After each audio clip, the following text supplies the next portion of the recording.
Hi guys, just a quick video. Here is another dry pour I did. The difference between this one and all the other ones I did, I actually put a metal reinforcement. I used some scrap chain link fence that I removed for making my little small portion of a privacy fence here that I made.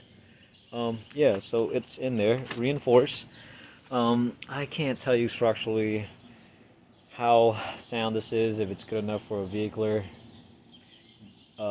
traffic, which obviously this is not because this is more of a patio or workspace area. Let me just zoom back here. This is actually my school that I built. When I say school, it means this is my area that I've been teaching myself how to DIY things. Like it started with pavers. It started with the pavers, then I discovered Cajun Country Living's video for dry pour, and I poured the rest of those slabs. Or excuse me, I started my journey of dry pouring with these initial slabs, and you can see how imperfect these are. That's because I was using different concrete types. Like this initially had the Quikrete, and then I had a bunch of cracks, chipping, edges were messed up.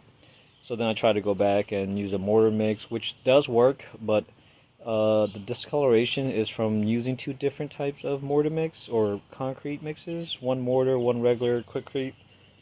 So yeah, so I started to try to mess around with it and see how it will work better. And what I discovered was that if you go back in and after your initial soaking of the dry pour, like your after your first wetting, I'll go back in with the edger, and you can see how clean. This was done yesterday, and this is less than 24 hours later. How clean the edges are and how solid. Oh, I got some grass stuck in there. Whoopsie. But yeah, so this is just from yesterday. Very defined lines, and you can see the little curb here from the edging uh, from the edger. So yeah, and you can see how solid. There's no air bubbles that you can tell from the exterior sides. I can't tell you obviously how it looks internally, but I went 4 inches deep on this excavation, which means it's 2 inches below grade underneath this, and then additional 2 inch because that's how deep my pour was, or thick my pour was a 2 inch dry pour, and then 2 inch excavation for rock base, and then sand underneath. And then also, like I said, I put in scrap chain link fence in here just to reinforce it. I only did it just because I haven't done it, and I've seen everyone on the internet talk about how it should be reinforced and such and such, which they're probably right. But I'm not going to be using this for any kind of vehicle. Maybe a lawnmower sitting there, a wheelbarrow with some dirt. But for the most part, it looks pretty good. Oh, and a follow up to what another tip that I also given to people on my previous video is if you want to have smooth surface, you should sift a little bit of your concrete.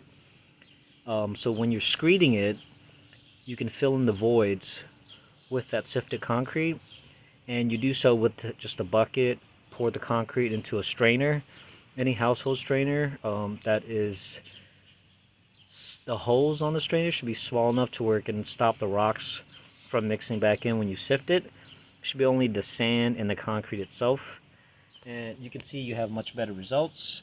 And then go back in and edge it while it's wet, and you'll have better corners. And there's no cracking. There's none. Like, this is solid, and this is less than 24 hours.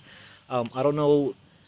Obviously, the weather conditions in your area will determine also how fast it will cure. It's been over 90 degrees in my area, Midwest. So it actually cured well enough to where it's hard. I could probably walk on this right now.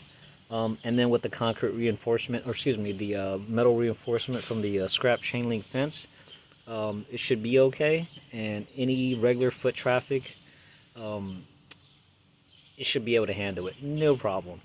So I'm building this, and I'm gonna do another one right here, so you can see it's one. You see the difference between my first ever pour, which is this one right here, and I will tell you that this is actually my first initial pour was because this was sunken in. Underneath this is another concrete slab that I actually poured on top of it, and the reason why it's sunken in because we were having issues with water pulling up here. So before I even did the rest of this, I had to fix my downspout, which now is underground. I DIY my own French drain, which goes from my water spout, and this is why all this is dug out right here. And I piped it from there through here, and then underneath all this, excuse my area, I'm still working on it, but yeah, I probably messed this area up half a dozen times, put it back together just from all the digging. But see, the water from downspout travels underneath there, goes through here, and then channels outward into my yard out here. So underneath all this, I have mulch and stuff, but I'm just using it to, I put all my stuff here so I can have some space to work. But yeah, this is by design. So if I ever needed to correct anything on this thing, it would be less expensive for me to do so, because I can just fix it piece by piece instead of tearing out the whole entire concrete or using a jackhammer or more labor intensive techniques to clean everything. So that's why I decided to do more of like a paver style pour instead of just one solid block. And also because I live at the bottom of a hill, oh, there's my Chewbacca. In the wintertime and the spring, this area gets really flooded sometimes because of the water coming down. So I also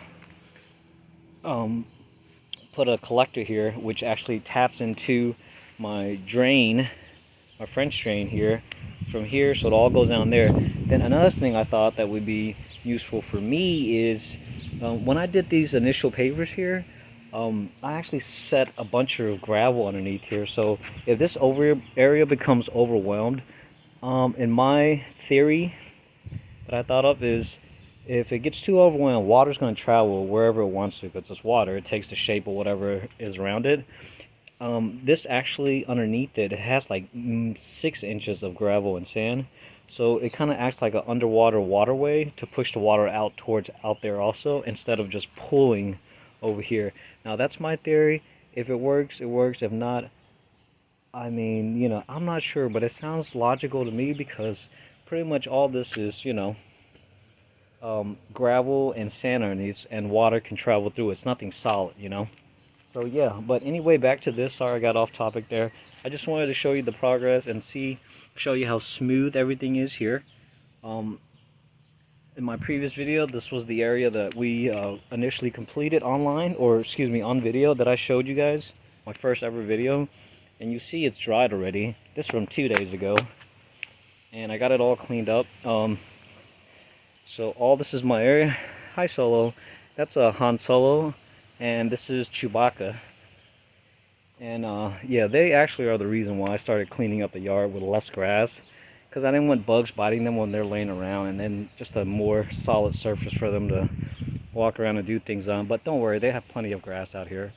But yeah, thanks for checking out my video. If you have any questions, please you know, say something in the comments. You don't have to subscribe or anything. I don't do this every day.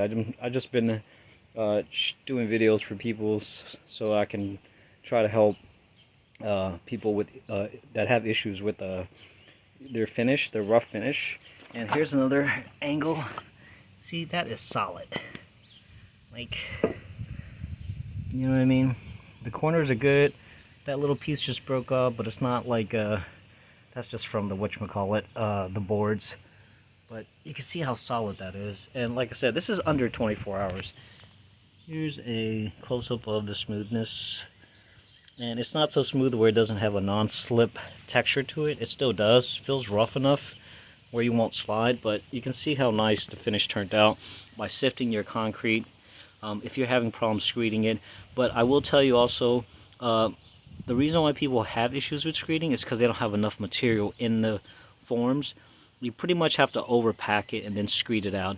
If you're still having issues getting a smooth surface, that's when you should sift. Primarily 4 inches you shouldn't, because that's the depth of that should be enough to where you can screed it downwards.